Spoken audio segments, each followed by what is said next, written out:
Hello guys, dito tayo ngayon sa bahay. Lagi naman kami nandito sa bahay. And syempre, yan na, ito yung update ng ating bahay. At unti kaming, guys, dinadala yung mga gamit namin dito. Yan yung tray.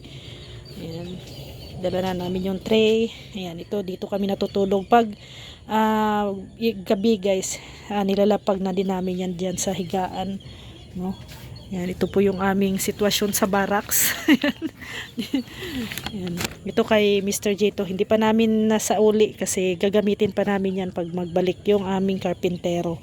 And ito nga, no, dito na yung ating yung aming lamisa, dinala na din namin dito. Yan, yan dito na yung lagayan namin. Yan, ito na yung ating din kusina dito. Yan. Yan lang naman po yung mga gamit namin. Tapos yung upuan. Ang gagawin mo? Kasi magagamit ko pag magpatambak tayo. Lalagyan ng Magagamit yan. Kaya nga.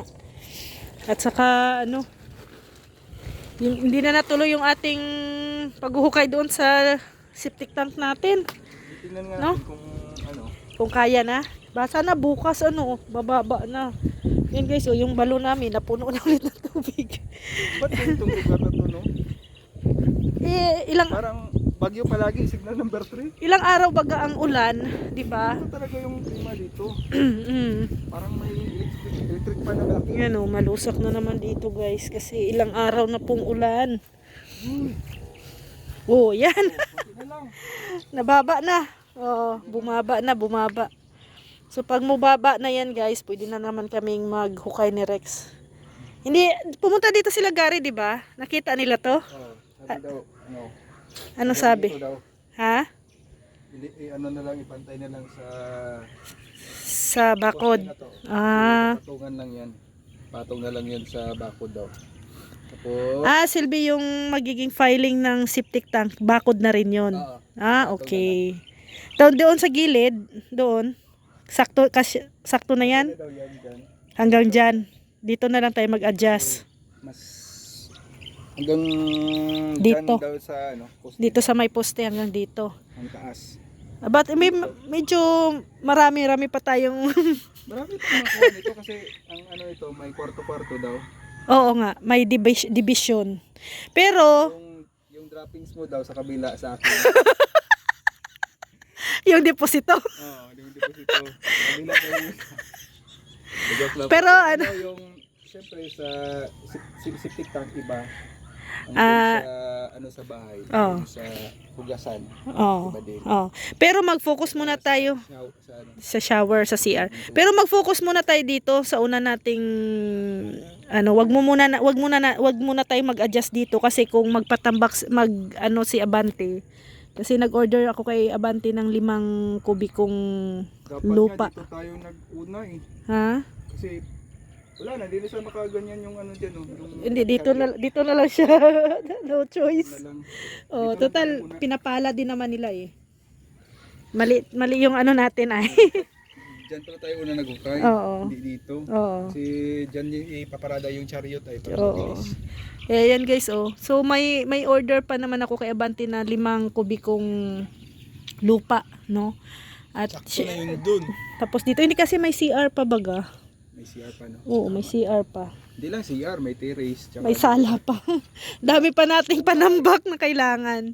Pero priority muna natin yung panambak sa kwarto at saka sa CR. Yung CR naman kasi mahirap pang tambakan kasi may pa, 'di ba? May kahoy pa doon sa loob. Ha? Ang alin? Plywood. Ay, hindi ka ayusin niya nila Gary. Hindi kasi malakas yung hangin ay. Buti nga hindi nahulog. Saka matagal-tagal na din, 'di ba? 6 days na. Oo. Mag 1 week na rin ito, na to. Pagbalik nila tatanggalin na din to. Nabusa naman 'yan. Nabusa na yung na lang. Ito na lang yung sa tawag nito? Kanina, mabilis na lang daw ito. Oo. Yung diyan sa loob saka yung sa beam. Yung pag na hollow blocks. Mabilis na lang yung trabahuin. Ang mahirap, yung bubong. Bubong. Oo. Kasi abutin ng ilang araw yan ay, lalo na depende sa panahon pa. Materialis. Materialis. Mabigat. Pero ano tayo, hanap tayo ng cheaper, kumbaga cheaper pero class. No? Cheaper tapos lang. Yung ganon. Merong ganon na murang kalidad pero matibay. Yung number ng kapal ng bakal. Oo, pero kalidad, may kalidad siya. Ano lang, instead 1.5, 1.2 na lang. Magle-less ng numbers na kapal. O total ano lang naman to, total bungalow type, 'di ba, yung bahay natin. Hindi naman tayo Pero magsasuggest man din yan sila kung anong mas maganda. Kasi kung sobrang tipid naman tapos hindi naman solid. So, wala ganun din. pa rin, wala. Oo. So ayan guys, no, hindi kami pa pwede maghukay at may tubig pa. So hintayin pa namin na bumaba. Sana ay uminit na bukas yung mainit na talaga kasi ngayong araw na to ay alanganin. Medyo yung ano pa rin, makulimlim pa rin. Tumigil na yung hangin, ganun pa rin. Mahangin pa rin kagabi. Di ba biglang naghangin din kagabi? Pag dito manibago ka sa klima, kaya tatapusuhin ka talaga. Magkakasakit ka dito. Sipon. Oo. Yun, pag ano. Pero wag po kayo mag-alala guys, no. Continue pa rin yung ating bahay. Syempre, of course, maraming salamat kay Mami Inday Guapa, no, sa lagi pong nandyan sa amin. Thank you. And ayan, may mga tanim na din po dito, yung lupa ni Ate Ethel dito. Tignan mo. Ilan na to? 2, 4, 5. Dapat dito din. Dinalusaw yung ano nila. Dinalusaw yung dahon. Kasi Oo. yung panahon. Baka parang ano siya, para yung tabingi, nakahiga. Baga yung nakaraang araw, di bang lakas ng hangin? Dapat dito din, oh. Dito din sa harap. Kulang pa yan. May 3 pa yan doon na ilagay natin. 3. Oo. Si ano daw, si Mr. J, nagustuhan niya pag may saha na daw. Ano pa Mahingi daw siya. Tawag dyan, tea plant. Ha? Tea plant. Tea plant. Tea plant lang yung tawag dyan. Tea plant. Ayan, yung ano po guys, Siya dito. yung mga bakal, wag po kayong mag-alala kasi pag bumalik na po yung karpintero namin at yung mga yung mga kahoy na yan, pag tanggalin na yan, so dito yan ang ilalagay namin dito sa bakod, no? Kasi para ano, makita, no, mas maganda din kasi yung kahoy. Nilagyan ko nga ng ano baka may mga paggabi may magdaan. Oo, nilagyan yan ng mga bulaklak para doon sa gilid para makita agad. Kaya yan, malalaki naman yung mga bulaklak eh. Ito, natumba, ano yan, parang ano. Baka pag tubo niyan, dito yan ang ano, dito ang puntang ano. Ayusin mo pa, dapat mas malalim. Lagyan lang ng lupa. Mas malalim yung baon. Pero importante, hindi yun nalusaw yung dahon niya. Oo. Kumbaga, ano siya, buhay. Buhay siya. So, ayan guys, lumakas na naman yung ulan. At ito na po, nakikita ko na ngayon kung saan yung ano, yung hangin papunta. So dito talaga. No, if in case matapos pala tong ating terrace, abay, kailangan ko pa lang ano, no. Ano ba yun? Kasi yung yero hanggang dito lang yan eh. So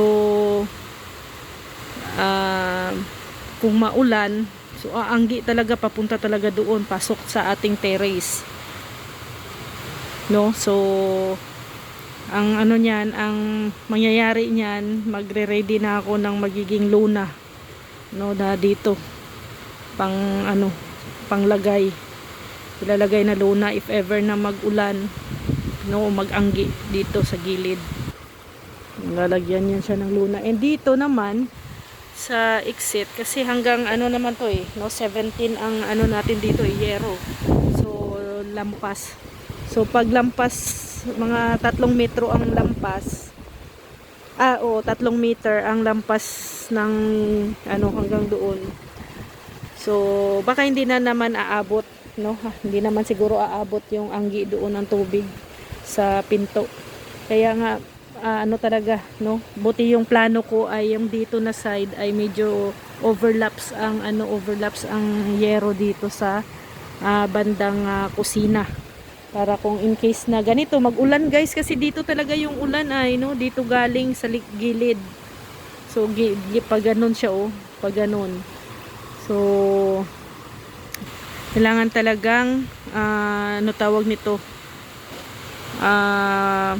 Close, no? Kasi pag ganito, oh. And ang plano ko naman dyan sa flooring sa terrace ay pinaslant yung kanyang flooring para if ever na ganito nga maulan, so yung tubig papunta na siya doon sa labas, hindi magi-stuck dito sa loob, kasi delikado guys, no? Pag nag-i-stuck yung tubig sa loob ay madulas. So, yan na nga, araw-araw pong maulan dito, no, sa Dait, at isang linggo na po itong maulan. So timing naman na wala tayong trabaho. So parang ano na din, no, nagkakaroon din ng yung parang timing, yung pagginto ng trabaho namin, kasi nga ayan, hindi din naman makapagtrabaho pag ganito ang panahon, maulan. So, yan, lakas guys, grabe. Yan, buhos na naman ang ulan. Yan yung ating pero pag may bubong na to, walang problema pag may bubong na. Kasi kahit na maulan, ay tuloy ang trabaho pag may bubong na. So yan na guys, so si Uno ay umakyat na. Yan yung kanyang pwesto. So yan, maraming salamat po and God bless po sa ating lahat. At syempre maraming salamat din po sa mga sumusubaybay at sumusuporta po sa amin, naghihintay ng update, no, sa amin dito sa aming dream house, at abang-abang na lang po kayo, no, sa kung kailan po tayo ulit magpatrabaho, pero pag siguro maganda na rin po ang panahon, no, para tuloy-tuloy din po ang trabaho ng ating mga trabahador pag maganda po ang panahon. So maraming salamat and God bless sa ating lahat. Bye bye po.